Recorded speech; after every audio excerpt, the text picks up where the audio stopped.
ñu ngi lay dalal. waaw jërëjëf maa ngi am mbégte dalal la ci plateau bi de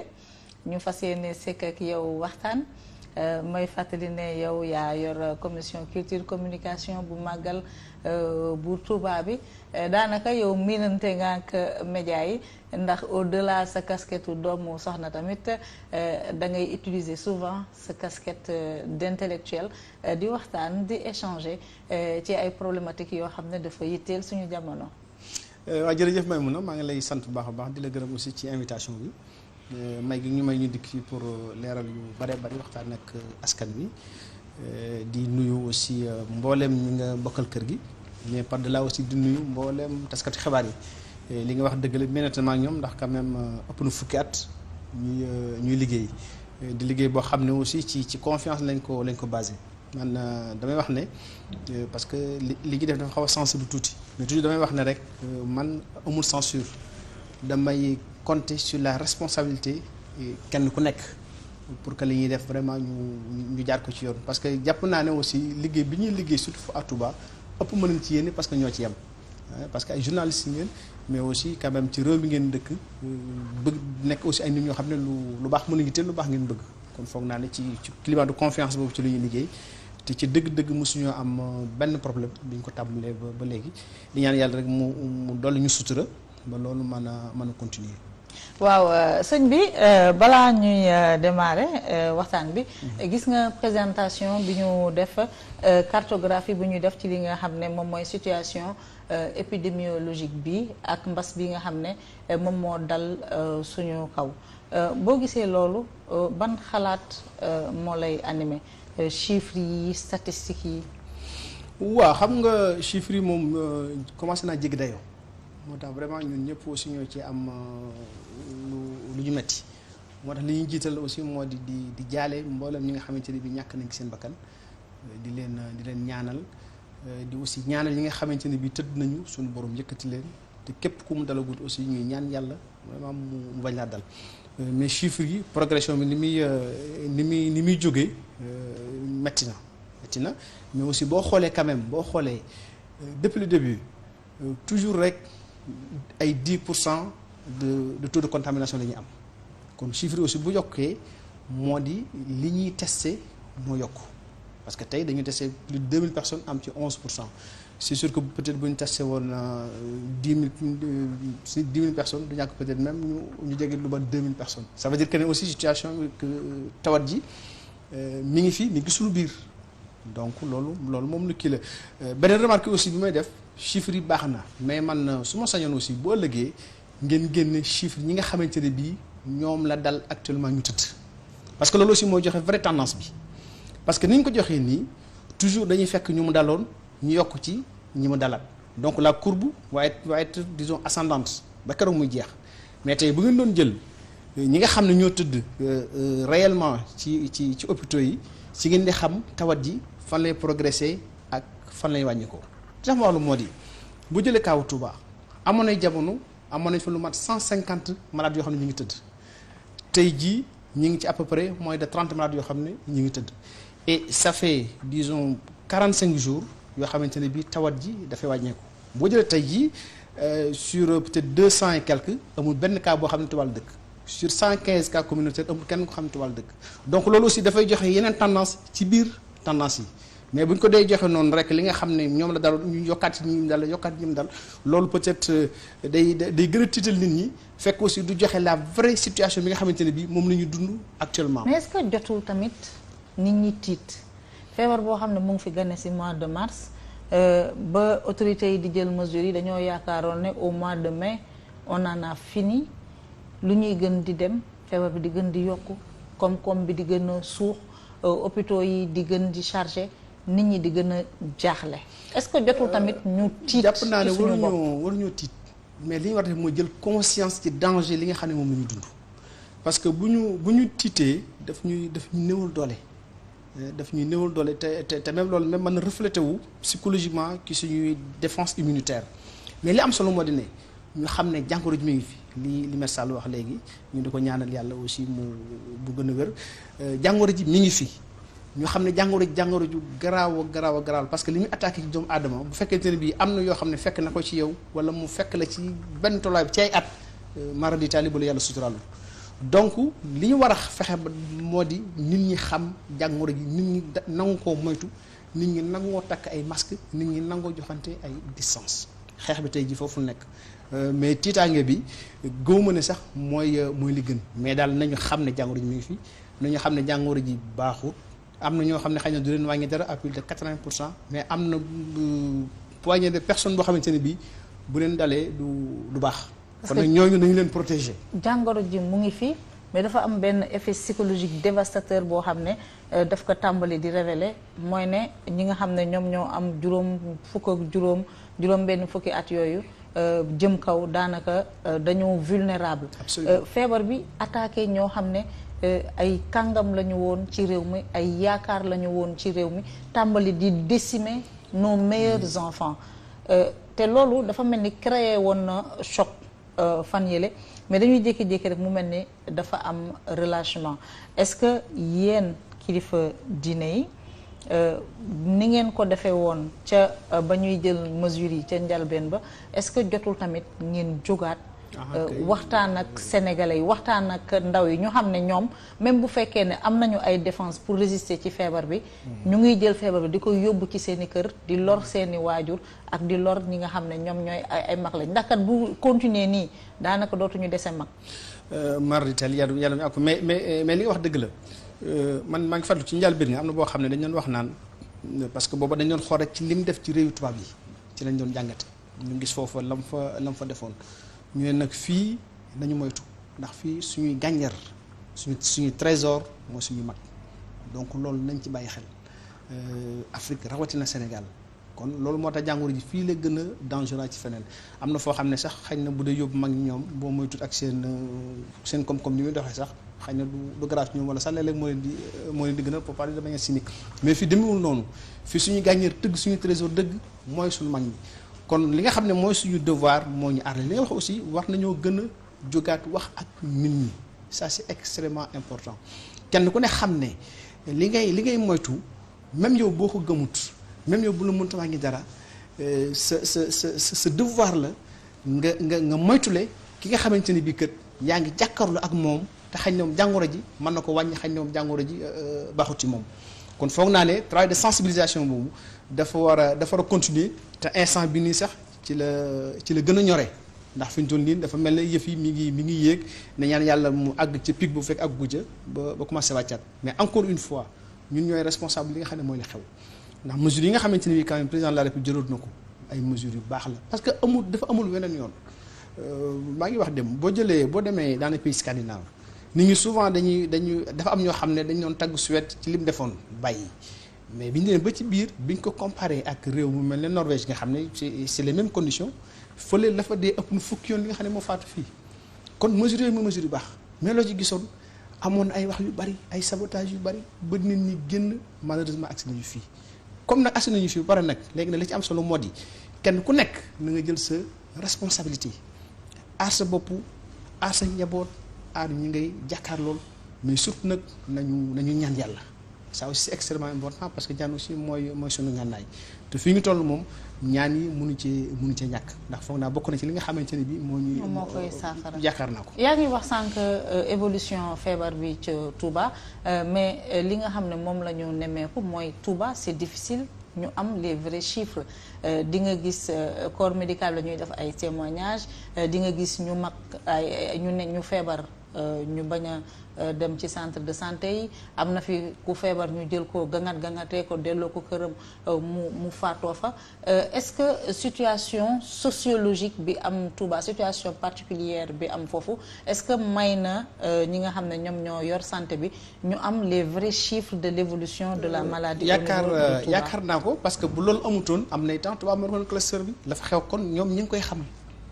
te bu la ci kenn nax ku koy bañ itam bu ko dalee yàgg corps médical bi dina ci jot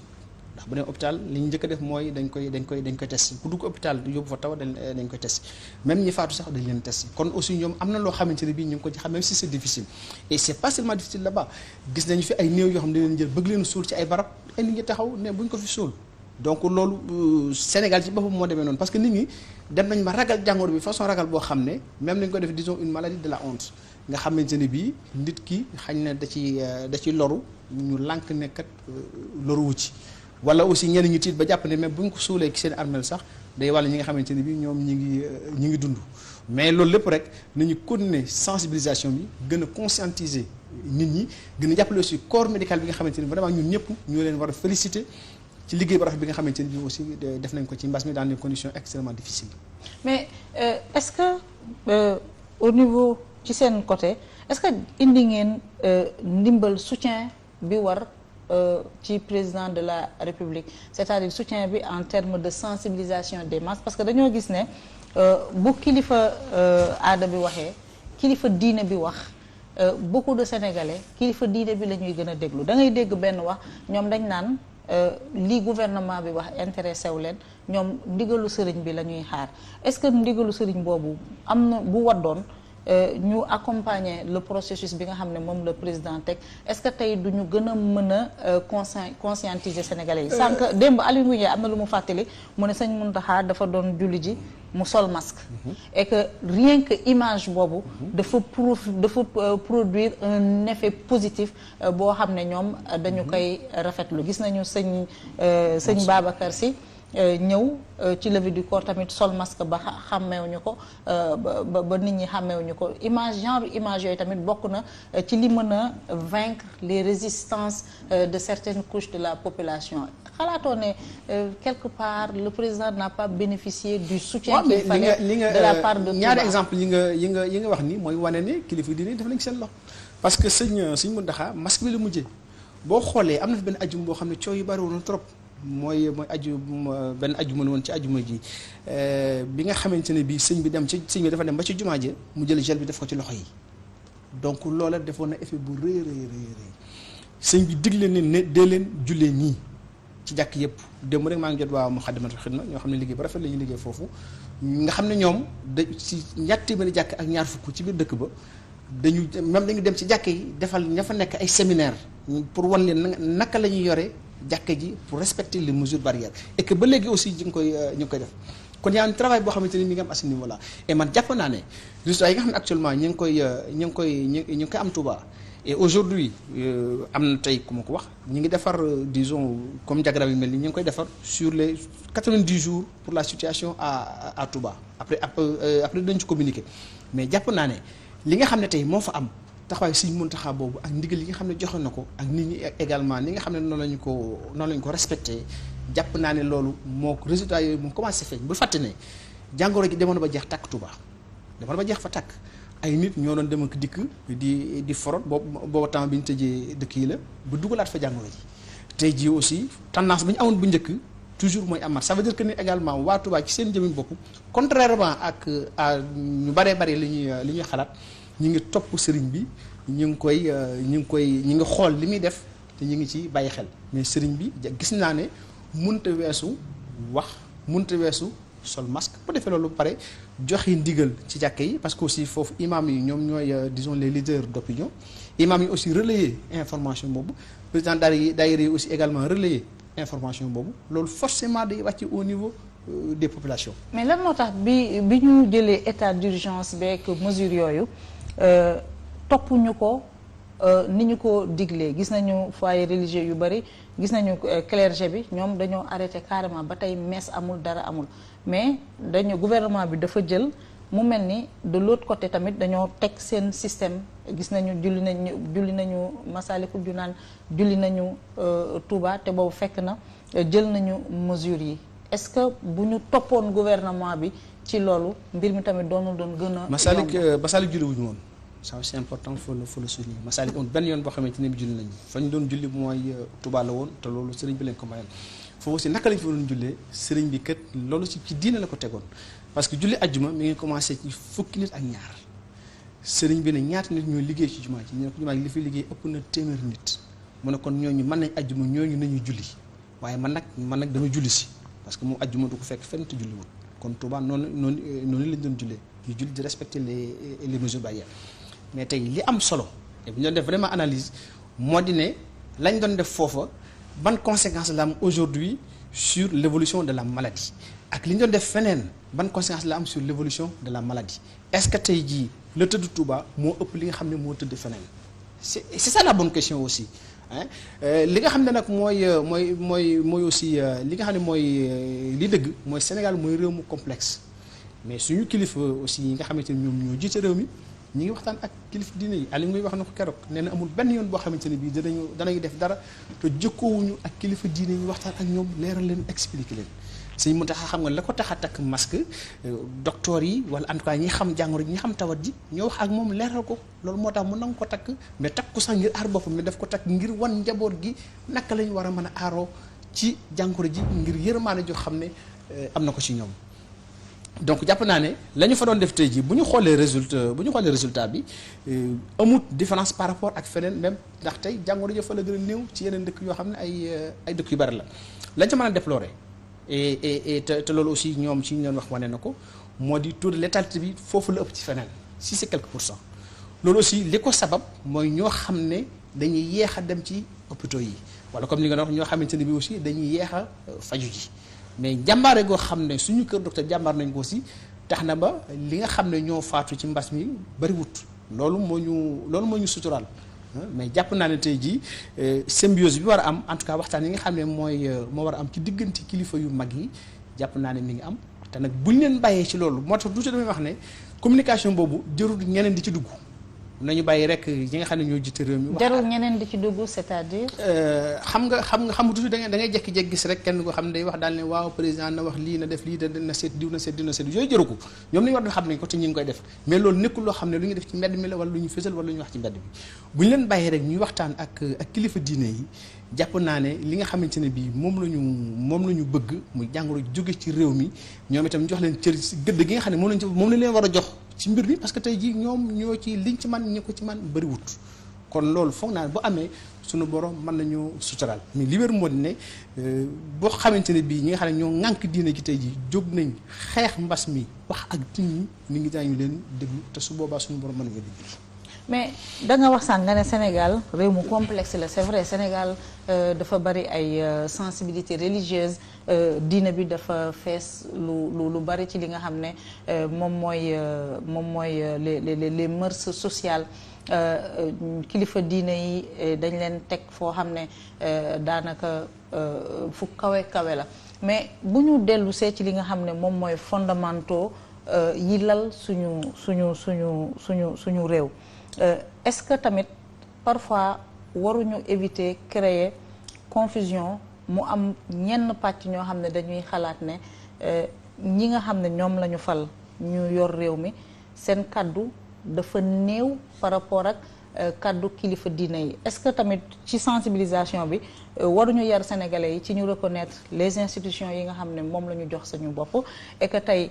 bu ñu fi Sénégal bu ñu leen yenn yi daloon le seul responsable sera le président de la République Macky Sall ndax moom la ñu fal donc président boobu tamit bu jëlee ay mesures xalaat ne lii moo ñu ciy génne est-ce que tamit waruñu soññu ñëpp ñu topp ci ginnaawam dimbale ko ba lim fi mu jëm mu mën faa yegg. non dañ ko war a jàppale ci mesures yi nga xam ne moom la jël ngir fi ñu jëm ñu mën faa yegg loolu mooy li nga xam ne mooy li wér. te aussi loolu foog naa ne amoon na parce que quand même à part la grande mosquée de Touba te loolu lu ñu mayoon Serigne Mountakha la amutoon feneen foo xamante ni bi Sénégal ñi ngi doon julli dem nañu ba ci biir mu am ñeneen ñoo xamante ni bi aussi amoon na révolte foofu pour ay raisons yu bare mais li indi woon coow li dëgg mooy coono bu nit ñi commencé woon di sonn ak xiif boo xam ne ñu ngi ko doon xiif ak yàq goo xam ne am na ñoo xam ne aussi ñu ngi ko doon yàq ñun ñu ngi teg seen bët ci ay vidéo yu ñu doon def dans les réseaux sociaux ay wax yu ñu doon wax nangam ak nangam donc dégg naa léegi Maître Sall di wax ne am na ñoo xam ne ñuy wax ne tawat ji politique la ba tey jii dañuy gën ci benn dégg ñoo xam ne ñu koy wax nga dajeeg ni mu ne la man gëwuma tawat ji wax naa ko dem nen ma ne ko tubaab bokkuma sax Sénégal mais ci réewu tubaab bi boo gisee li nga xam ne moom lañ yàqule ci mbirum koom-koom nga dem fu mel ne États-Unis au mois de mai ñu perte lu mat 26 millions d'emplois ma ne ko tubaab boo gisee xaalisam boo gisee alalam di yàqu mu di ko nangu rek loolee dëgg la ci moom parce que alal mooy bakkanam moo ko gën a lu ne ci àdduna donc loolu daf ñu waroon yee ci lu bari mais tey jii suñu yar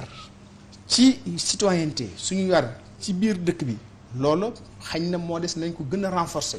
ci boo xamante ni ngi nekk nañu xale au niveau des écoles mais également passerelle yi nga xamante ne bi également moo war a am ci diggante ñi nga xam ne ñoo ŋànk réew mi ci wàllu adduna ak ñi nga xam ne également ñoo ŋànk réew mi ci wàllu diine passerelle yooyu na gën a ratax communication bi di gën di dem dans les deux sens au profit de l'intérêt du Sénégal damay gis ne parfois da ngay lire fenn ñu ne la tubaab bi ñu fiy nekk avant de prendre certaines décisions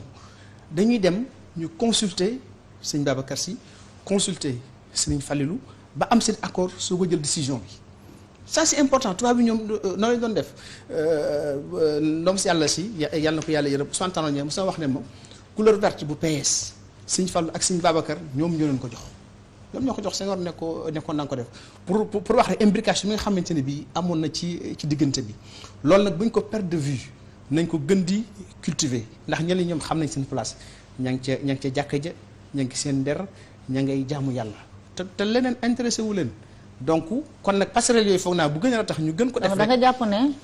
concertation bi duy faral di am parfois. dina am non concertation bi nga ministre de l'Intérieur confirmé na ko barki mais dama nañ ko gën a renforcer. balaa ñuy jël ay décisions nañ ko gën a renforcer non président kenn ko wax li nga xam ne moom lay def parce que aussi moom la réew mi fal. moom mooy xool et puis il a des informations yoo xam ne kenn ci ñun amu ko xam na nu muy defee ba pare aussi dafa tiim réew mi de manière globale donc mënu aussi di ko spécifier par rapport disons à chaque localité loolu mënul nekk quand même ce serait disons une rupture d'égalité par rapport à la République mais li nga xam ne mooy li am solo mooy concertation bi nga xam ne moo di am wax ji nga xam ne moo di am digganteem ak kilifa yooyu muy kilifa yu mag yi laa bëgg a wax parce que aussi mënu wax ñëpp mais Sénégal yomb na Touba moom sëriñ mi ngay waxal bu waxee sëriñ bi boo amee accord am ñun ñëpp ñu ngi ci ginnaaw la wax la ñu wax boo demee Tivaouane la même chose boo waxee ak sëriñ Babacar Sy noonu nga dem mel ni bàyyi nga dem feneen donc foog naa nañu renforcer concertation boobu rek bu ñu ko defee rek jàpp naa ne li ñu bëgg dinañu ko am mais fi ñu toll nii kilifa dina yi la tax ñu dem bay takk ay masque sëriñ Babacar Sy mu def ci yëf yi lu doy waar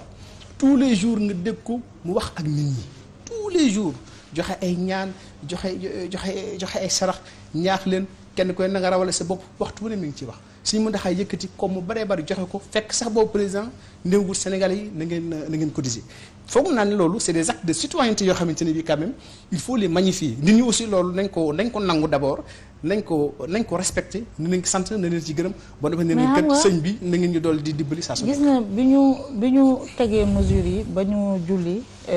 ci dëkk bu sell ba Touba dañoo gis yeneen localité ñu tàmbali naan pourquoi ñu permettre ko ñi tere ñu ko loolu nekk une menace ci li nga xam ne moom mooy suñu cohésion parce que sax rafetul sax diggante tarixa ñuy wujjante noonu mais président bu naroon tey li ngeen di wax concertation bu fekkee président pour jël décision dafa war à chaque fois dem concerté wu ak kilifa diine yi daanaka est-ce que tamit loolu luy sauver république la parce que tey boo demee Touba di nga dem Tivaouane boo demul Ndiassane boo demul feneen ñu jàpp ne da nga leen néewal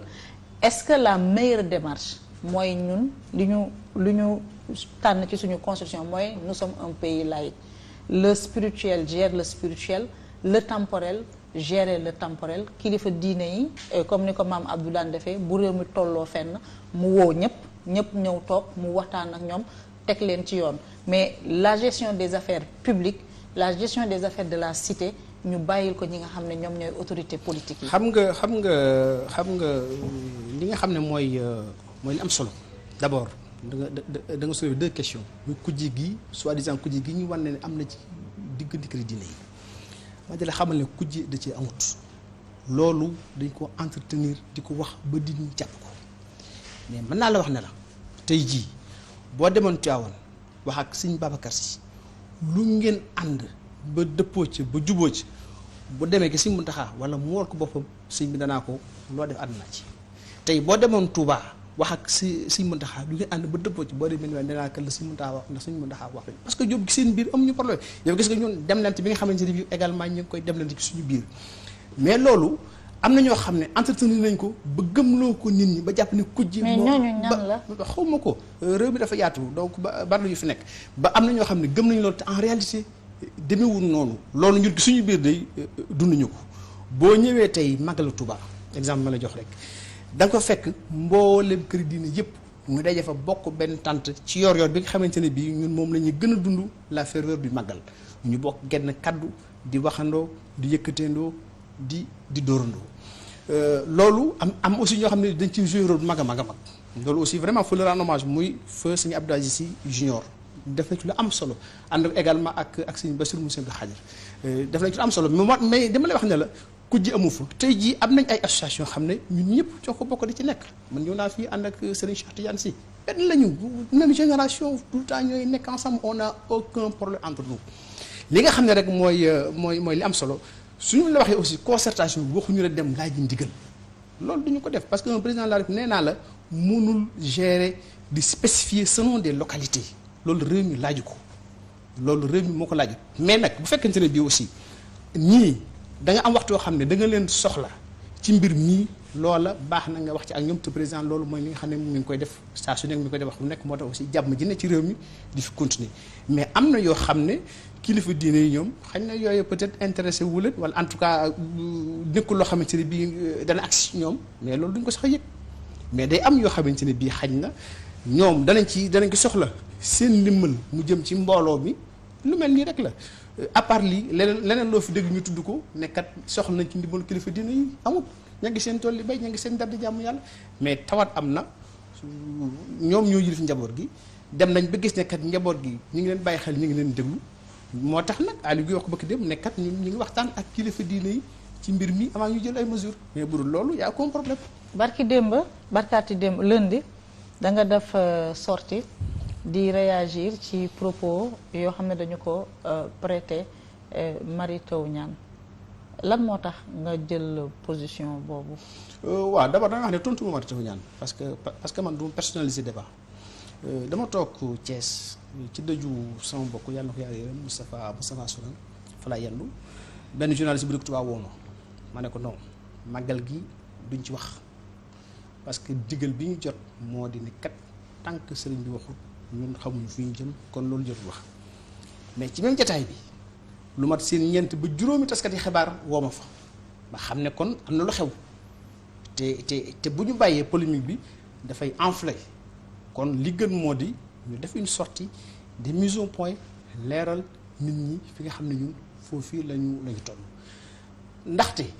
sëriñ bi dafa def lu rëy ci mbas mi loo xamante ni mënoon na ko may da ko coobare woo def ko lépp lu mu ci war a def boobu ba léegi mi ngi koy def kon y a pas de raison ay mbir di nekk suñu kanam am ay nit ñoo xam ne dañuy jóg mel ne dañ koy wax li nga xam ne mooy li mu war a def loolu jàppuñ ne loolu warma la suñu diggante ak moom ndax moom mi ngi ci li ko war te mi ngi koy def kon nañ ko bàyyi rek lii benn amul sal wax léegi nañ ko bàyyi moom li muy def dana ko xam ñàkkut wóoruma ñàkkut yoo xam ne mi ngi wax ak ñoom wóoruma de parce que man waxut ak man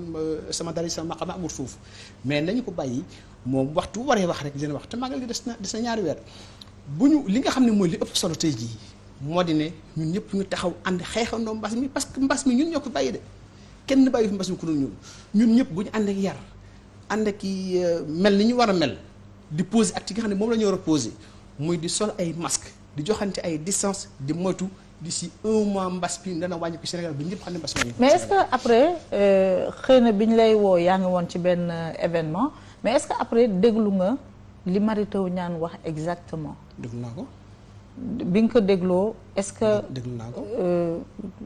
am nga la ma ca mën a wax moo di. à un moment bëgg mu joon dellu si de parce que j'ai aucun problème avec lui vraiment ni ku baax la j'ai du respect pour ce qu'il a fait pour ce pays quand même et pour ce qu'il représente disons en matière scientifique donc ça faut le reconnaître la ma ca retenir à un moment am na foo xam ne ña ngay wax ne on doit sensibiliser pour célébrer ces événements symboliquement ou ne pas les célébrer et quand on dit ne pas les célébrer ça veut dire annuler. est-ce que duma la tegal li mu wax. bu la neexee mais déglu naa ko je l'ai bien mais bu ñu ko personnalisé. parce que man ba may wax tudduma ko. ça aussi c'est extrêmement important bari na ñeneen ñoo xamante ne bii wax nañ ci moom wax ki teggin la wax de wax ju y a aucun problème mais am na ñeneen ñoo xam ne. en fait moom dafa joxe kaawu Màkka ne 10 000 personnes war nañu jéem a inspiré wu def affaire yi symboliquement def célébration yi symboliquement. ou ne pas les célébrer bu ko dagg il a dit ça ou ne pas les. Ouais. Est-ce que on doit sensibiliser pour célébrer symboliquement ou ne pas célébrer ça je vous le dis mi ngi si moo ko wax bu ñu déglu passage boobu maa ngi ca son boobu maa nga ca te son bi man am naa ko donc ça je vous le dis. mais loolu ute na tamit ak li ñu ne Mary Teuw Niane demande l'annulation. Ne pas célébrer ça veut dire quoi? En bon français vous êtes très doué en français. Ça veut dire quoi? Est-ce que du ma teg extrait bi. ça dépend yow yaa géré sa émission. mais su ma sañoon duñ ko su ma sañoon duñu personnaliser parce que amul njariñ. parce que wax boobu. du diggante man ak moom. non du diggante yow ak moom. mais wax bi du diggante man ak moom daanaka wax bi moom moo installé un débat boo xam ne dans 2 mois la. am na ñoo xam ne ñoo ko njëkk a wax de. Il y a d'autres qui ont parlé avant lui. peut-être statut peut-être bon voilà. taxawaay yi du benn. voilà peut-être mais am na ñoo xam ne ñoo ko njëkk a wax après moom am na ñeneen ñoo xam ne aussi waxaat nañu mais ñun li nga xamante ne bii moo ñu motivé woon bi nga xam ne moom la ñu gën di wax moo di ne ñu bañ a installer polémique ñu arrêté wax ji may sëriñ bi sereinement mu jël sa décision. mais tamit est-ce que du ay échange entre intellectuels parce que aussi le débat public aussi c'est un débat d'intellectuels c'est un débat de démocrate. C'est pour ça que ku nekk da ngay joxe sa xalaat. c'est pour ça aussi que chacun est libre de parler mais aussi nous également de la même manière on est libre de donner notre opinion par rapport à telle ou telle autre situation. da ngeen jàpp ne dafa jiitu paaka ci mbaram man maa fi toog man ngay waxal. da nga jàpp ne dafa jiitu paaka ci mbaram. non du ma wax ak man du ma wax ak moom ne. parce que sequñu loo xam ne laa ko tuddee wala bu ko wax parce que su ma ko tuddee rek tooñ naa ko parce que nekkut fii d'ailleurs maa ngi ko baal ak sax ci loolu donc du ma ko personnaliser mais dama yéene global lay wax man sama gis-gis moo di ne ñun ñëpp nañu toog ñu déglu sëriñ bi ndax depuis le début li ko war lépp mi ngi ci te mos a nekk ci lenn lu ko warul kon lépp lu muy def rek bir nañu ne loolu ñun en tant que talibé gëm nañu loolu ñun mooy li gën ci ñun dañ ko bàyyi moom mu wax ak ñam war a waxal jël sa décision Sénégal gépp xam. parce que xam nga bi ñu génnee ci tabaski bi semaine passée ak semaine bi cas yi ni mu tàmbalee di exploser ci la yenn kilifa yi ci débat public bi nit ñi xalaat ne bu ñu demee vers ces célébrations religieuses là tamit daanaka parce que lu mel ni gàmmu ak màggal moo ëpp doole fuuf célébration tabaski nit ñi dañuy jóge bitim réew nit ñi jóge ci gox yu nekk fenn ñetti fan bu ñu paree delluwaat fa ñu dëkk donc ñu bari jàpp ne yenn même am na ay agent ay spécialistes de santé yu jàpp ne bu ñu génn ci loolu am na benn statisticien bu wax ne boo moytuwul bu ñu moytuwul fii ak mois de décembre dinañu dem ci lu toll ci 1500 cas 1500 décès de Covid-19 est-ce que du loolu tamit moo xaw a tiital nit ñi ba ñenn ñi tàmbali di proposer naan célébration yooyu ndax du ñu xoolaat nu ñu koy defee parce que le contexte il est particulier. c'est une possibilité doo tëgg seen place pour wax pour xam lan moo leen motiver mais li nga xam ne mooy li am solo daal moo di et que man vraiment foofu laa koy jàpp mooy ni sëriñ bi li war def moom xam na ko nañ am ci moom kóolute am ci moom yaakaar xam ne il prendra la meilleure décision. diggante bi nag man mi ngi waxal nii day amu ci opinion wallahi amu ci opinion ñu célébrer ak ñàkk célébrer man li sëriñ bi wax ne laa wax man foofu la nekk te bir na ma ne mboolem 100% murid yi xam naa ne foofu lañ nekk man su ma woon tey ne ma lii loo ci xalaat dama naa ko mbàkki loo def baax na foofu la nekk te mboolem taalib murid yi aussi ñoom foofu la ñu nekk parce que li gën ci ñun kooku c'est une question de foi c'est une question de foi wax nga léegi Makka lay bari na luy xew Makka te du xew fii Makka boo dee monarchie moo fa nekk Sénégal amul monarchie fii on a une démocratie on vit de manière assez libre lu neex waaye wax naa waaye def alhamdulilah donc Makka ka fa tëdd mooy suñu royukaay ñun ñëpp di royukaay Cheikh Ahmadou Bamba léppam tànkam fa ku Yonent bi sallallahu alayhi wasallam tegoon fa la ko teg mais ña nekk Makka tey ña fa nekk nii tey duñu suñu sëriñ de dama lay wax loolu il faut mu leer man mi ngay waxal nii ñi ma xam nañ ne du ma toog mukk fukki weer yaar te doo Makka siyaare ji waaye su ma demee damay dem ca barab ba siyaare Madina dem umra sama umra ñibbi si waat su ma demee li ma jàng fii moom la fay tari pour wax lañ ne la ñun foofu la ñu nekk ça aussi il faut ñu xam ko Makka da julli te ñun duñu julli les réalités ne sont pas les mêmes du benn fii daal bu ñu bàyyee sëñ bi akuk njabootam li ma leer moo di la muy def mooy doon yi gën ci Sénégal mais bu ci ay jàmbur jógee ñu installé fi coow kako fa lay indi ay polémique kenn du ko mën a lijjanti. est-ce que ñun ça je vous le dis. est-ce que du ñooñu ñëpp tamit ci njaboot bi la ñu bokk. non su ma nee njaboot mooy ay taalibeem. njaboot bi damay général mais dafa am njaboot dafa am sëriñ bi ak i taalibeem comme dafa am sëriñ bi ak i jegeñaaleem comme dafa am sëriñ bi ak i rakkam dafa am sëriñ bi ak i doom dafa am sëriñ bi ak i cousin donc voilà c'est des paliers loolu laa la bëgg a wax même su ma dee njabootam sax du ñëpp xañ na mooy sëriñ bi ak ña nga xamante ne bi ñoom lay seqal yu mel noonu xam nga loolu donc loolu daal mooy li gën waaye bu ci mbooloo bi duggee kenn ku ne joxe ci sa kàddu kakku fan li am mais Sénégal loolu moo fi am dans les réseaux sociaux kenn ku nekk da ngay toog sa kër def sa live wax lu neex mu doon yàq bu dul jeex même sur le plan politique loolu day yàq lu bare ba tax réew mi kenn mënut a fee def dara kilifteef nar fay jeex et ça c'est dommage est-ce que am nga souvenir ba ñu dalee di célébrer li nga xam ne moom mooy le départ en exil de Cheikh Ahmadou Bamba at boo xam ne par exemple année peste bi la pandémie de la peste 1929 est-ce que am nga souvenir at boo xam ne daanaka dañoo yemal yëf yi. xam nga màggal yi dafa am 2 étapes booba daaw ndaje Touba booba Cheikh Amadou Moussa moo fi nekk daaw ndaje Touba bi ñu ngi commencé jamono Cheikh Amadou Fadal mais ku fi nekk toog di xale genre Mouride yaay Serigne Touba rawatina Serigne Fallou moomu Serigne Fallou dafa dem dama nekk benn anecdote pour wax ne la ñoom lu ñu def lu ne Serigne Touba moo ko def dafa dem Makka bi mu demee Makka ànd ak maam Cheikh Lan loon Serigne Mbacké Bousso ak ñeneen ci ab délégation bi mu dikkee fekk booba Serigne Touba ci boppam dafa waxoon Serigne Mbacké Bousso de ne ko danañu ànd Makka nga nekk ci penku ba ma nekk ca sowu ba may jàng di ma dégg bi ñu demee Makka ak fajar jot Serigne Mbacké Bousso def julli ji Serigne Fall topp ci ginnaaw séenante wuñ gisante wuñu la ko Serigne Touba waxoon ne ko mu lay jàng mu dégg Serigne Fall di ko jàng ci ginnaawam mu def ko jël bu muy jooy ñëw fekk Serigne Fall fi mu toog ne ko yàgg muy bëgg a jaaxal mu la ko waxoon man mii la kon kooku mooy Serigne Touba kon kooku lépp lu la Serigne Touba moo ko def kon nañu jàpp ne loolee Serigne Fall defoon moom mooy loo xam ne Serigne Touba moo ko def. kon 1929 fekkoon na léemagutoon lii nag c'est une situation particulière mosuñu ko dund. nañu bàyyi ki fi nekk nii aussi Serigne Touba tamit na ko sëkk. ndigal lu mu jox la jiwee ci. alors dafa am benn passage bu ma doon seet mu doon passage boo xam ne. yaa ngi siy documenté woon yoruma daal wax naa c'est déséquilibré. ah mais c'est vrai dafa mel ni dama gëlëmal sax gisuma ko. c'est vrai. mu ne et en plus vous êtes à domicile. le Cheikh Ahmadou Bamba moo ne bu waxtu célébration départ en exilam bi jotee ku nekk fa nga nekk na nga rey gàtt na nga ko jëmmal sànq wax nga ne bu njëkk ba daanuñu daan dem. fi nga xam ne moom mooy Touba mbir mi neneen lañ ko daan doxalee. est-ce que tamit mën nañu envisager que exceptionnellement par exemple sénégalais bu nekk ci sa biir kër nga màggal bisu sëñ Touba bi loolu sëñ Touba moo ko waxoon mais dama ne la ki dayal di ji Touba moom mooy sëriñ Touba. ki dayal nit ñi Touba muy sëriñ Fallu moom mooy sëriñ Touba toog na fi wax ko ne man maay sëriñ Touba fii yéen a ngi jàkkaarloo ma di jàkkaarloog sëriñ Touba kon kooku amul luñ koy xàmmee ak sëriñ bi loolu ñu yàqin lañ ca amul ci sax lu ñu sikki sàkk et li ma nett léegi aussi benn firnde la ci la tax sëriñ Mbacké Bousso ni mu toll boo laajoon ba xam kan mooy sëriñ Mbacké Bousso la tax ay ronxoñam di tuuru ndax lu ko sëriñ Touba newoon man ak yow nañ ànd def ko mag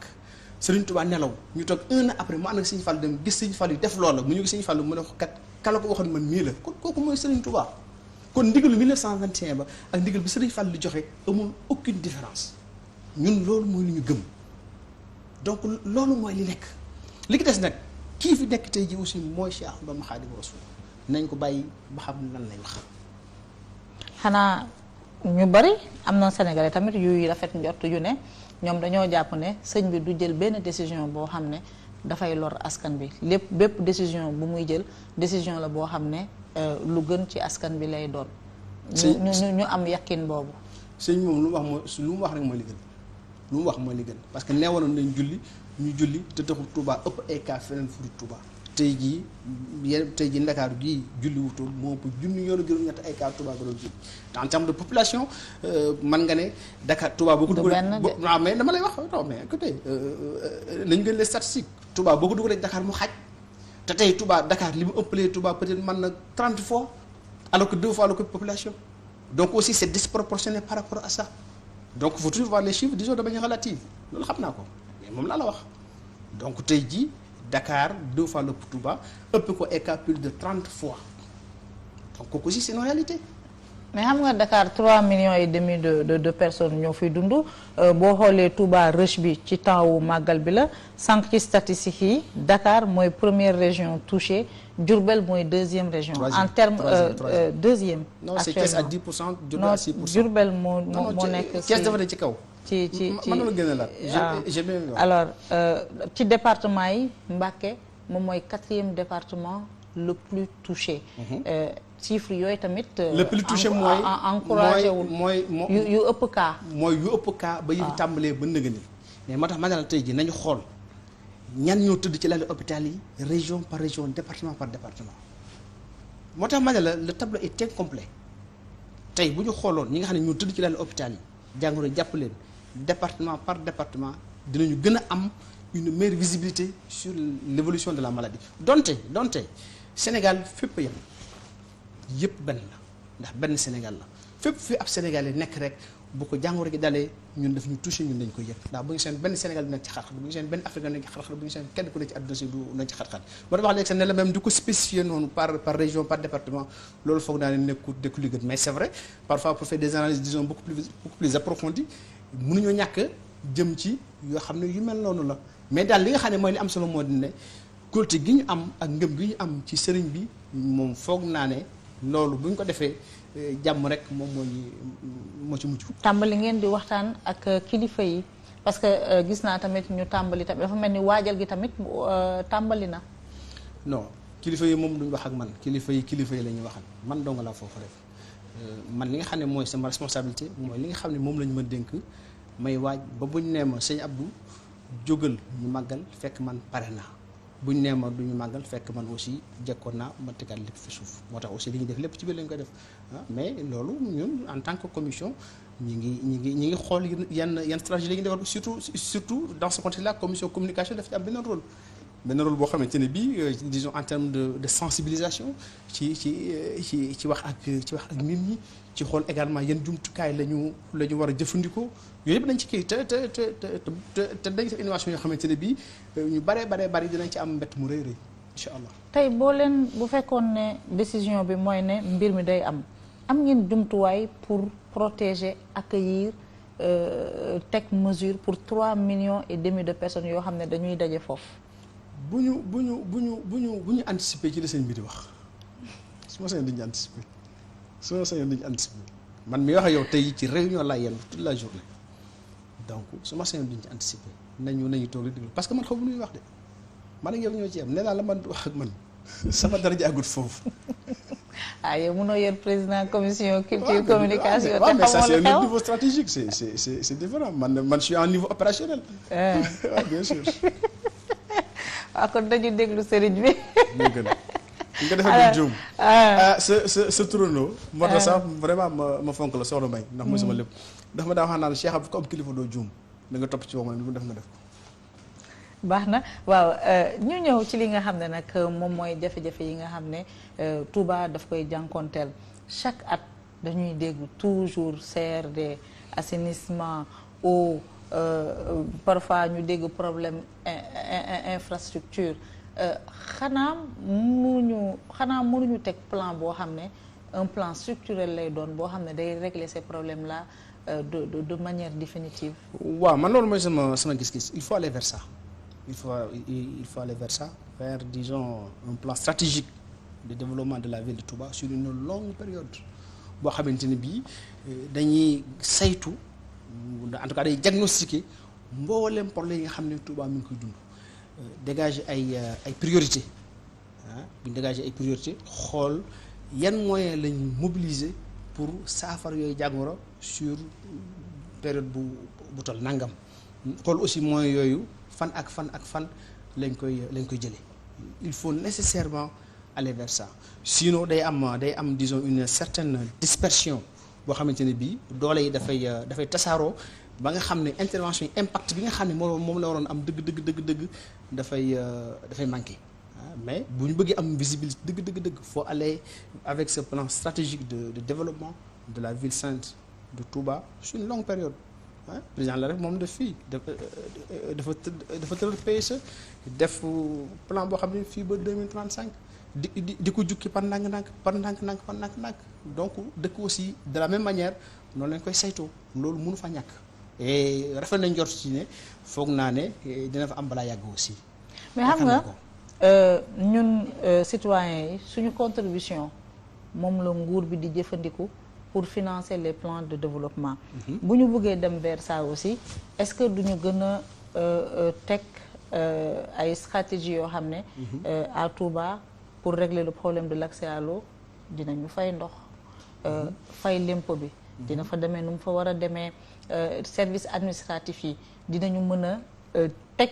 loxo. ci façon bi nga xam ne noonu la mbir yi di doxee ba nga xam ne tey fu mel ni Touba c'est la deuxième économie Touba c'est la deuxième ville tey Touba tey mën na générer ay ressources yoo xam ne dañu koy delloo le développement de Touba est-ce que du loolu tamit mooy problème bi. bien sûr mais bon boo waxee loolu ci tey jii d'abord am na mënu faa ñàkk jóge ndax même bu dul dara rek les taxes indirectes loolu day dem ci gafak état bi donte mën nañoo tëral yeneen stratégie yoo xamante ne bii nit ñi dana gën di man di contribuer loo xamante ne bii dafay dem ci gafak état bi pour le développement de la ville. laal nga problème ndox mi mais moom laa la wax spécificité aussi Sénégal da ngay ñëw Touba ndox mi dafay nekk ñu ne kat Maawu Rahmati mi ngi fi Maawu Rahmati ñu ne la dana def tant de millions ci ndox mi par at. à Touba nga dégg ñu ne sëriñ bi dina def tant de millions ci ndox mi par at à Touba nga dégg ñu ne tel talibé gas na forage à Touba mais man jàpp naa ne loolu même nit ñi bu ñu doon contribuer di fay ndox loolu moo sax même nit ñi doon fay ndox kon ndox mi am na ñoo xam ne ñi ngi def contribution ci ndoxum Touba loo xam ne moo ëpp sax bu ko population bi doon fay. ñu jekki-jekki Sénégal gépp mabbu wut ci Touba est-ce que ñooñu également ka nga xam ne moom moo yor këram gu ndaw est-ce que kooku moo leen war a fayal ndox donc loolu peut-être dafay wane li ma wax léegi rek am na loo xam ne il faut ñu koy xool di ko bàyyi xel ngir gën a xool xam ne suñu réew bokkut ak réew yu bare te heureusement ñi nga xam ne ñooñu jiite loolu ñoom aussi loolu lañu bàyyi xel moo tax ba su màggal ñëwee état bi dafay subventionné lu bari nit ñi defu ko ngir sax ña fa dëkk mais da ko def parce que ay sénégalais dañuy màbbee fu nekk di fa dikk di mbooloo mu jeex te moom responsabilité moo di aar sénégalais yi mooy jàppale sénégalais yi ci fépp foo xamante ne bii ña nga fay nekk mais en dehors de ça maintenant mairie bi fa nekk mu war a am taxawaay ci côté boobu ba man di génne parce que tey jii Touba war na man un budget disons de 10 milliards boo xamante ne bii danañ ko jël di ko defaat ci biir dëkk ba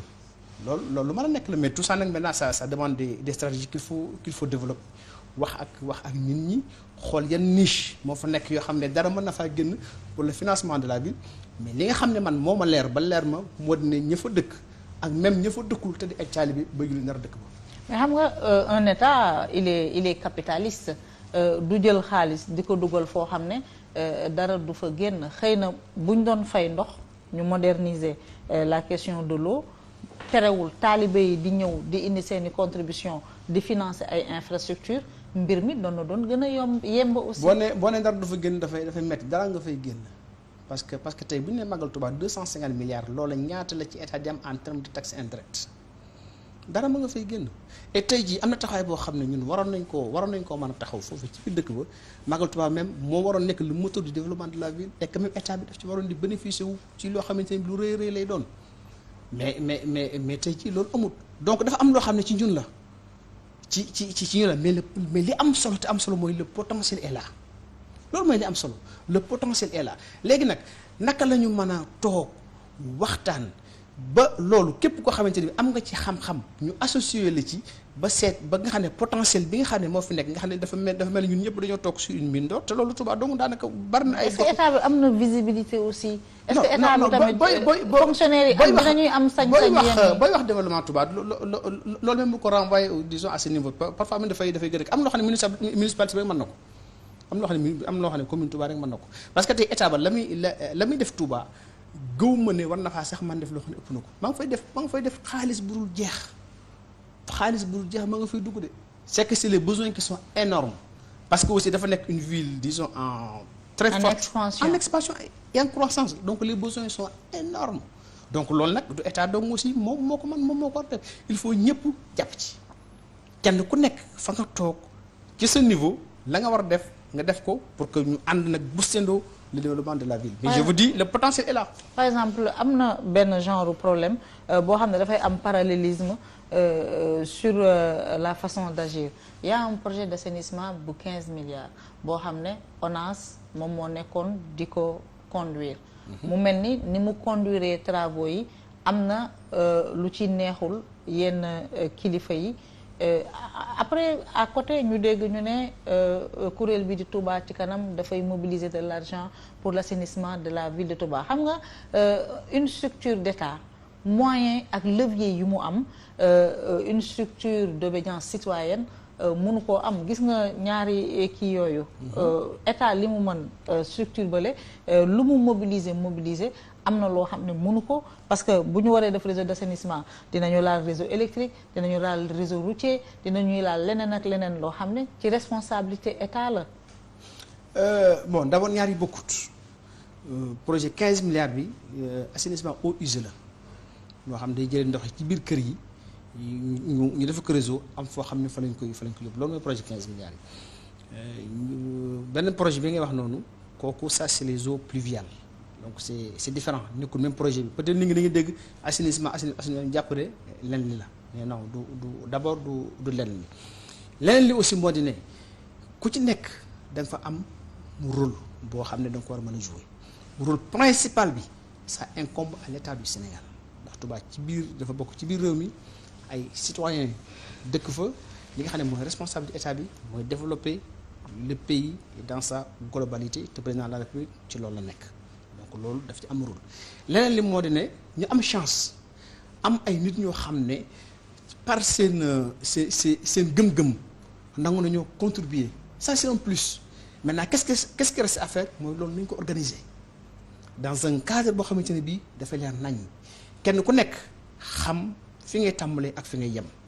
kenn ku nekk xam lan mooy sa rôle kenn ku nekk xam de quel moyen moom nga disposer kenn ku nekk xam li ngay def sinon même mën nañoo sax disons def collision di ñëw di def la même chose moo tax ma wax léegi ne la ça demande disons un plan stratégique de développement parce que même boo tey jii même Dakar ak boo doon def plan stratégique de développement da ngay jël l'apport des ONG l'apport des citoyens. mais état mooy exécutant bi moom la parce que assainissement eau pluviale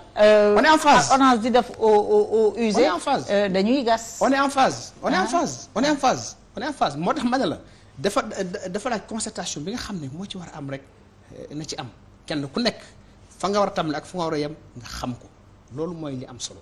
mais tey ji état moom lañ fa war a def moom la war am na ñuy ñëw ne ko kat dañ lay jàppale ci li nga xam ne mooy li nga war a def fii mais nañ yëgu c'est tout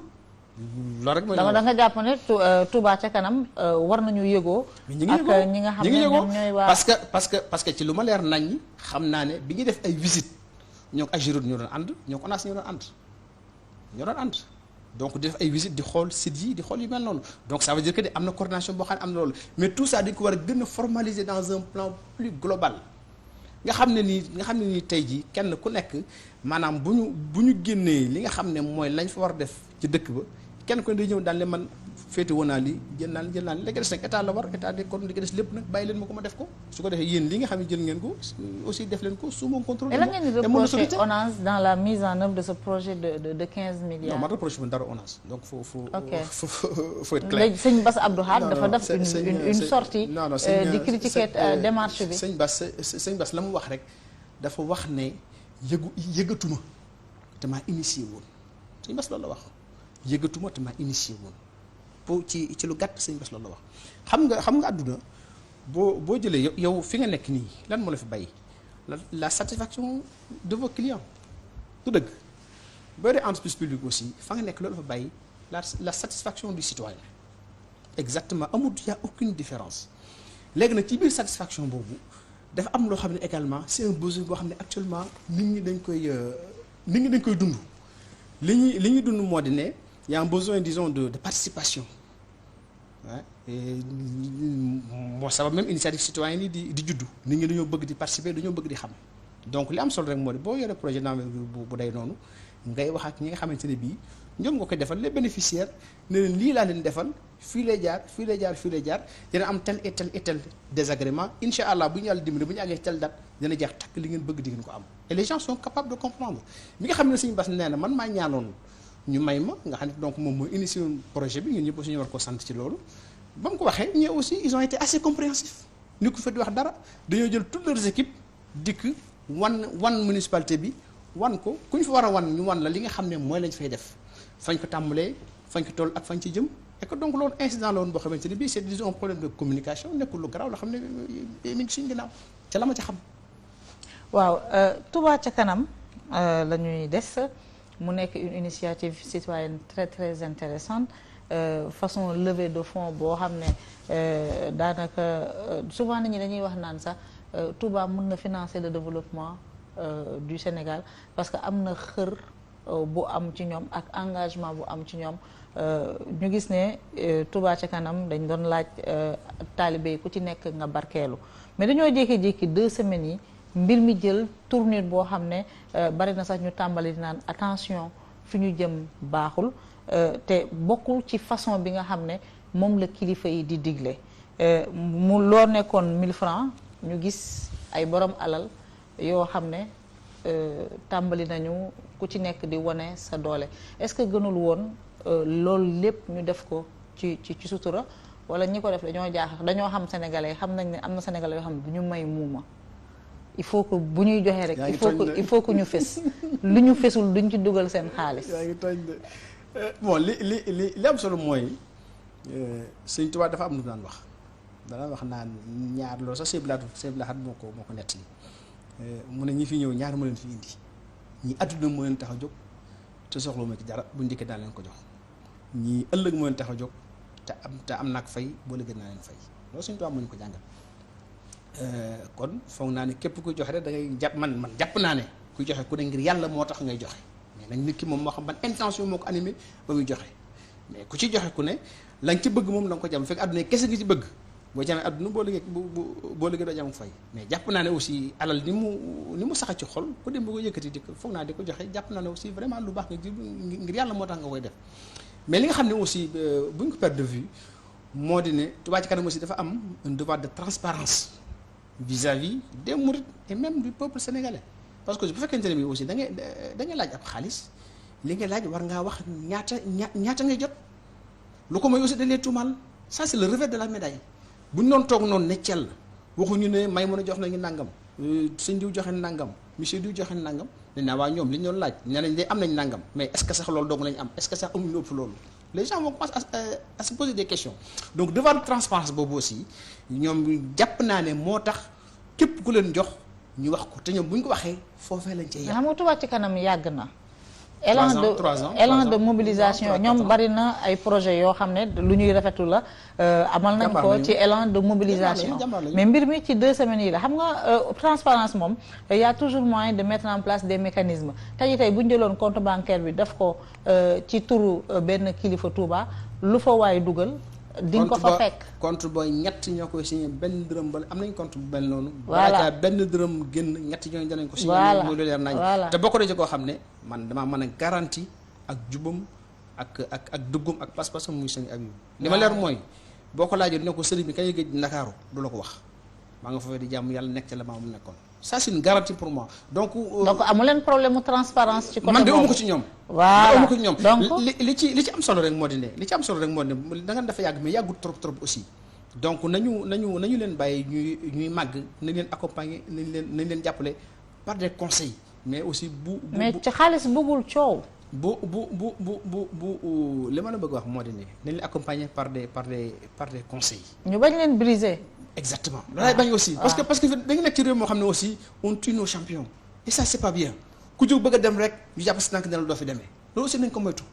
bari na lu ñu dal loo xam ne loolu moo ñu ko teg ñi nga xam ne am nañu initiative am yéen ju rafet am yéen ju baax ku am lu baax looy wax leen ko ne ko sëñ bi de na nga joyanti nii na nga joyanti su ko defee xam nga toujours tu le rends meilleur mais bul ñëw rek briser ko dal ci kawam ne ko déet nangam ak nangam te loolu moo tax ba li taxaw ci réew mi bariwul nañu moytu loolu donc nañ leen accompagner par nos conseils. mais baax na tamit parce que ñi may dégg ñiy wax ñëppay rafetlu initiative bi. baax na tamit ñuy alerter ñoom dégguñu loolu. baax na tamit ñuy alerter parce que am na benn tendance boo xam ne bu ko jëlee mbir mi dafay nuru leneen te nit ñi dootul lu ñuy wut yàlla. ñu ngi koy dégg te li may wax léegi biir na ma ne ñoom la ñu war def danañu ko def. au moins gis nga lu may xëy je le connais très bien wax naa la ça a commencé par un groupe WhatsApp ba tey maa ngi ci ça a commencé par un groupe WhatsApp pour wax la également vraiment initiative boo xam ne ànd na ak pas-pas ak ngëm-ngëm fa nga xam ne fa la mën a àgg mais am na loo xam ne mën na ko accompagner en termes de complément pour le développement de la ville nañu leen bàyyi ñuy jouer ce rôle là loolu vraiment mën naa nekk la ko des nag moo di ne ñu accompagner leen par nos conseils par nos prières voilà par notre expertise def leen nii su ko def ñoom itam am nañu xam-xam am na ay borom xam-xam yoo xam ne ñi ngi seen biir ñoom ñu am nañu aussi seen stratégie propre danañ xam ñoom naka lañ fa bëgg ci loolu mais li wér moo di kenn mu leen phagocyté ñu ko nangu sax. waaw ñu ñëw ci sa li nga xam ne moom mooy sa casquette politique alors. bi ma dafa jaxasoo yow dafa xam ne moi j'ai pas parlé politique. ah bëgg wax politique. mais sëñ bi lan moo tax nga nangu engagé wu politiquement bariwul looy gis ku jege noonu assumer un engagement politique. non dafay am engagement politique dafay am de tout temps dafay am. boo histoire bi nga doon lire gën a la gëstu gën a la xool. fii am na ñu ne am na parti politique boo xam ne ay kilifa diine ñoo ko yoroon et nom yàlla si ama dans ko moo ko doon wax mu ne am na élection yoo xam ne moom moo ko yoon fii ci réew mi kon du lu ndaw. sëñ Cheikh waaw non du ma ko xam ne yaa bëgg a xam ne ma lay wax donc kon c'est pas nouveau c'est pas nouveau et que non pas engagement des religieux mais ci wàllu Touba bariwul souvent lu ñuy fésal un engagement politique. peut-être sama tempérament la donc man nekkuma nit koo xam ne peut-être bon dinaa laxatu wala ba man damay jàpp ba ma bay ñi ma xam ñëpp xam nañ ni man loolu samay gis-gis ak également samay yooyu aussi amul ma ci ragal damay jàpp wala ma bay donc bi nga xamante ne bii également dem naa ba jaxasoo président mu ne man nanga ma jàppale ma d'accord koo jàppale mais dama ko jàppale dama ci dem ba jeex tàkk na donc parce que sinon demi-mesure aussi baaxul ci mbir surtout politique soxlawul loolu bu fekkee da nga ciy dugg da ngay dugg nekk ca la nga ca war a nekkee def ca la nga ca war a def parce que jàpp naa ne également xaj na amu solo waaye am na loo xam ne jàpp naa ne war naa ko mën a apporter toll naa ci waxtu wi ci sama âge tollu ma ci yenn responsabilités yi ci yoon wi kon awma yenn gàllankoor yoo xam ne teel maa mën a doxal li ma war a mën a doxal ci réew mi ab diggante la bu jeexee mu ñëpp ci samay tool. waaw lan moo tax diggante Touba ak président Macky Sall daal daanaka du mburoog soow daal. lan moo tax la greffe ne prend pas moo raw mburoog soow muy suukar. politiquement pourquoi la greffe ne prend pas. moo raw mburoog soow muy suukar. ah bon waaw mais bien sûr bu laaxee noonu. président fa la dëkk gis nga président. tey amul fu mu xamul ci Touba. fa la dëkk et puis les gens l'ont adopté c'est ça aussi la vérité. li ma la wax mais adoption politique la ñu wax de. non électorale li ma la wax c'est une histoire. dafa daan ñëw dafa def ay une semaine di dox tànkam ci mbedd yi. li ma la wax nii photo yaa ngi boo demoon tey xale yi wala photo yi ak yëpp ñu doomoo ko. waaye mu am fu mu jaar ba dem ci Serigne Saliou donc loolu histoire la moom ci boppam sax nettali ko boppam mais xam nga yore nguur moo metti waaw yore nguur moo metti parce que voilà ci réew mi moo tëdd noonu mais liberté wóor moo di ne aussi tey cër bi nga xam ne moom jox na ko Touba ak la nga xam ne aussi maa ngi ko fay def Touba ñëwul kenn ci nguuru président Macky Sall man ma ci xam wax nga rek projet 15 milliards boo xam ne maa ngi ko fay def nii boo demee tey ji corniche ba ña ngi koy tabax ci ña ngi koy tëli ci loo xam ne mën na 12 milliards et quelque y a un hôpital de 40 quelques milliards boo demee Malfosé def nañ fa peut-être 6 ou 7 milliards bâtiment R+5 donc loolu rek c'est des projets en cours yoo xam ne bokkut ak yi nga xamante ne bi defoon na ko fa kon ma ne la Touba quand même ma nga fay def ma nga fay liggéey c'est ça la vérité digganteem aussi ak kilifa diine yi yaa amul benn problème. mais loolu kay moo indi njàkkare bi. amul benn problème léegi nag li ki des nag c'est un problème politique qu'il faut régler aussi de manière politique. loolu nag loolu nag ñun ña ngi koy bay suñu làkk yi di koy def également. un problème politique suñu kéemtalaay lan la mooy ni problème politique boobu. bon loolu boo gisee boo déggee ma c'est un problème politique mooy ba élection yi jàll na gañewut kon am na problème politique boo xam ne également am na fa donc loolu nag ñun lañ ca mën ñoo ko ca def. mais xam nga. mais ñàkk gagné teewul ne ma nga fay am loo xamante parce que ba élection yi jàllee boo jëlee Touba nga jël département yi nekk Sénégal yëpp fukki département ñoo ëpp lu ñu ko jox ci ay voix fukki département am na presque 68 000 voix et référendum ba mi ngi woon ci 26 000 voix kon gis nga progression bi nga xam ne également def na ko en l'espace de 3 ans c'est notable jóge 26 000 ba 68 000 voix. waaw mais xam nga élection moom ca cëppaandaw ba la ñuy xool ca cëppaandaw ba daal gis nañ ne comme que Ablaye Wade amul candidat jël ngeen Idrissa Seck. ñenn man damay Idrissa Seck. waa Touba voté nañu Idrissa Seck. ñenn ci waa Touba ñenn mar d'Italie. mu teg tànk foofu. la tegu fa tànk te cëppaandaw la. loolu ay circonstances la war rek. te xam nga tamit xam nga lu ma jaaxal boo xoolee.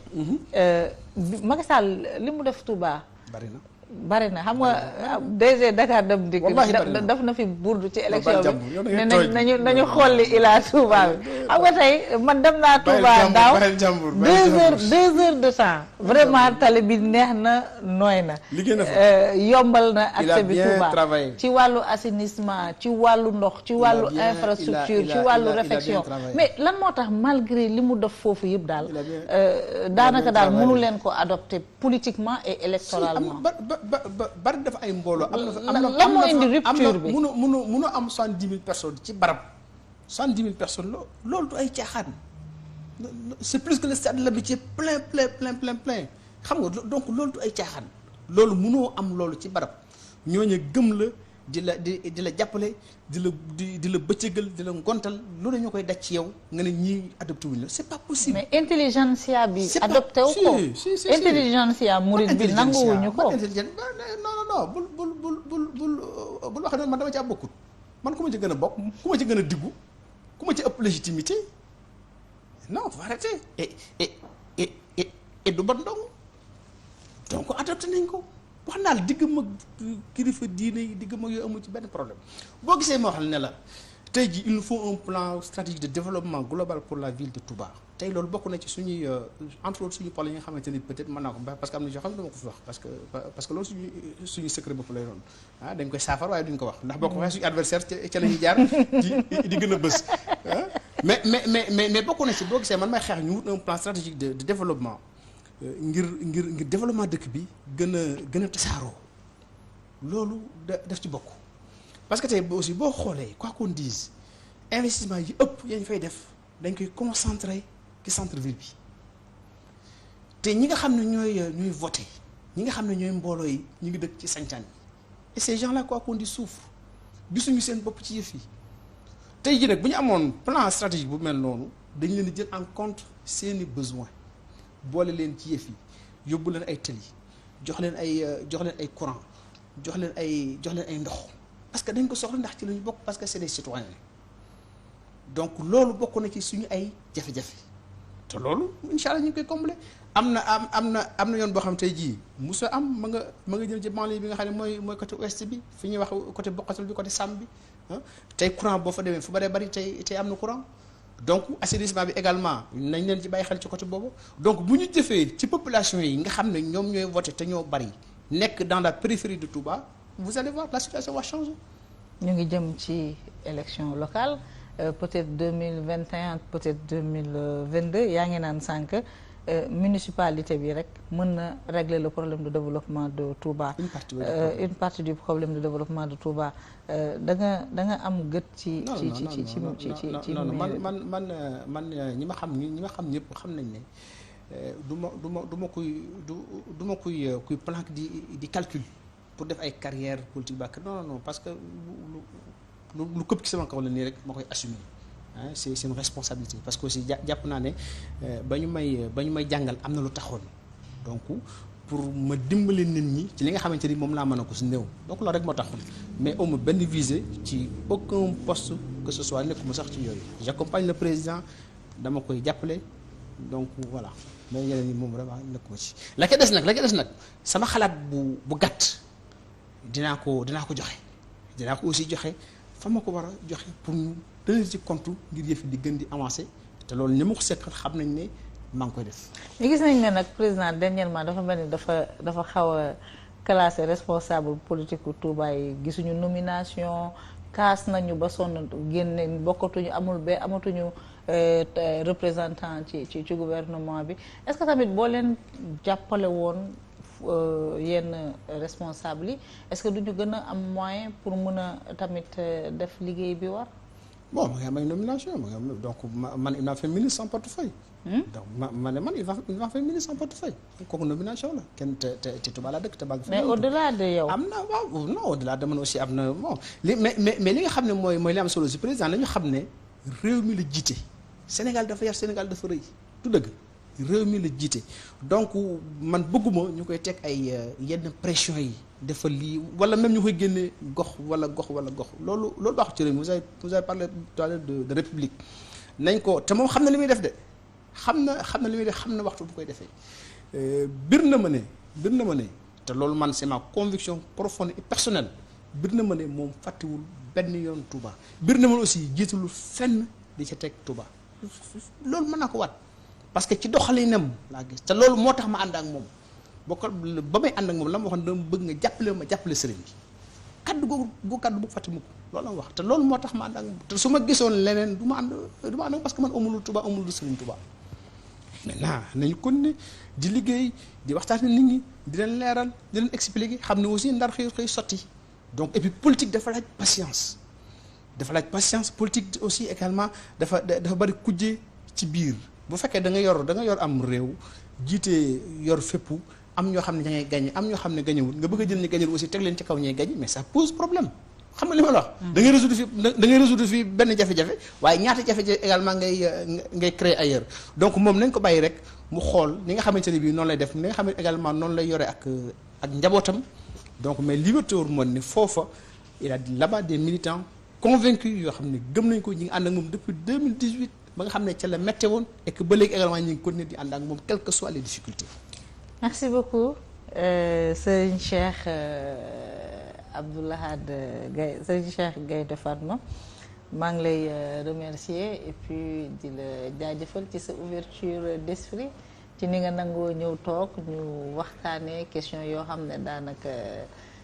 du lu ñuy faral di waxtaanee waaye maa ngi lay remercier ci sa ouverture d'esprit. Bon man maa lay sant aussi di la gërëm et puis vraiment di la féliciter également ci liggéey bu rafet bi nga xam ne ñi yéen a ngi koy def du ma ne sax en tant que jigéen parce que moi je vois pas la différence entre jigéen ak